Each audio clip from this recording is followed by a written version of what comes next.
안녕하세요. 붓기TV 갑티입니다. 오늘도 여러분과 손자병법에 대해서 한번 얘기해 보도록 하겠습니다. 오늘 이야기할 부분은 사람들이 흔히 말하는 정면 승부가 가장 정직하다. 이런 말 많이 들어봤죠. 야, 너 정면 승부해. 너 정면 승부해야지. 이런 표현 많이 들어봤을 거라고 생각이 듭니다. 그런데 손자는 정확히 반대로 얘기를 하죠. 혼란스러움은 다스려짐에서 나타나고 약함은 강함으로부터 나온다. 약함은 강함으로부터 나온다. 그러면 약함이라는 게 왜 나온다고요? 강함으로부터 나온다라는 거죠. 자기가 오만해 있는 상태가 되면 그때부터는 사람이 점점점 약해지게 되는 거죠. 우리는 이 상태가 되는 것을 아주 조심해야 되는 거죠. 여기에서 은나라 주왕 이야기가 나오는데 주왕이 상아로 된 젓가락을 사용하려고 하니 옆에 있던 신하 기자가 왕이시여 지금 상아 젓가락을 사용을 하면 곧 옥으로 된 술잔을 사용하게 될 것이고 그리고 진기한 음식을 드시게 될 것이며 그리고 사치로 이어지게 될 것입니다. 그리고 그 사치는 결국 나라를 멸망으로 이끌 겁니다. 사소한 상아 젓가락 하나가 나라의 멸망까지 이끈다. 이것이 바로 뭐냐? 사소한 판단 미스. 그죠? 사람은 어떤 큰 욕심 때문에 큰 위기를 봉착하는 게 아니라 사소한 판단 미스, 즉 판단 미스가 나오는 이유는 뭘까요? 그 눈앞에 있는 작은 이익을 노리다가 결국에는 뭐 하게 된다? 자기의 판단력이 흐트러져서 자기 인생에 엄청난 혼란을 겪게 되는 거죠. 교만한 자 중에 망하지 않는 자는 없다라고 얘기를 하고 있습니다. 이것은 단순한 도덕적 경고가 아니라 전략적 경고라고 볼 수가 있습니다. 그리고 이것이 바로 손자의 통찰력이죠. 또 다른 이야기가 하나 더 나옵니다. 진나라, 괭나라, 우나라 얘기가 나오는데 진나라가 괭나라를 공격하려고 합니다. 근데 진나라가 괭나라를 공격하기 위해서는 우나라를 지나가야 됩니다.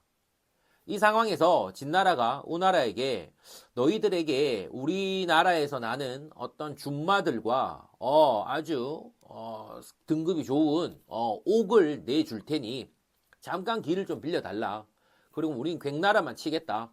마치 우리 일제시대에 일본이 우리에게 얘기한 거랑 똑같은 거죠. 우리 중국을 지금 쳐야 되는데 너희 길을 잠깐만 좀 빌려달라. 우리나라도 아주 멍청하게 길을 내줬죠. 왜 그때 우리나라가 이 삼국지에 대한 내용이 그때는 없었는지 모르겠지만 이 손자병법에 대한 내용이 그때는 없었는지 모르겠지만 그걸 읽은 신하가 또는 왕이 한 명이라도 있었다면 그런 룰을 범하진 않았을 건데 그 부분은 조금 이걸 읽으면서 안타까운 느낌이 들었습니다. 자, 어쨌든 간에 그렇게 괭나라를 치기 위해서 우나라한테 말과 옥을 내준다고 얘기를 하니까 이 우나라가 고민을 하게 됩니다. 왜냐하면 우나라와 괭나라는 공생관계였거든요. 자동차와 연료와의 관계라고 봅시다. 그러니까 쉽게 말해서 그 우나라가 자동차라면 괭나라는 연료에 해당하는 거예요. 근데 지금 우나라와 괭나라가 그런 공생관계를 유지하고 있는데 진나라가 우나라 우왕에게 야 너거 이렇게 보물 줄 테니까 조금 나에게 길을 내주면 안 되겠냐라고 하니까 이 우나라 왕이 우매해서 눈앞에 있는 그 이익에 빠져서 신하들이 그렇게 말렸음에도 불구하고 길을 내줍니다. 그래서 결국엔 괭나라가 진나라한테 장악되고 말죠. 그럼 지금 아까 공생관계라고 했던 거 기억이 나죠? 연료가 없어진 자동차가 된 거예요, 우나라는. 그러니까 3년 뒤에 진나라는 다시 힘을 정비해서 우나라를 치는 거죠. 그럼 결국에는 우나라 왕은 눈앞에 작은 이익에 휩쓸려서 어떻게 되는 거다? 나라를 멸망하게 되는 거죠.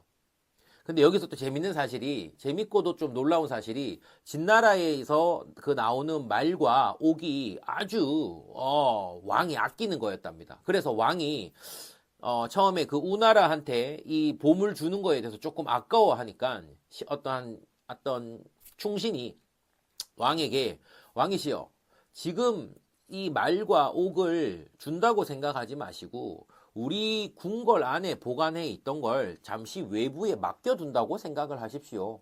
그리고 나중에 원할 때는 언제든 찾아오면 됩니다.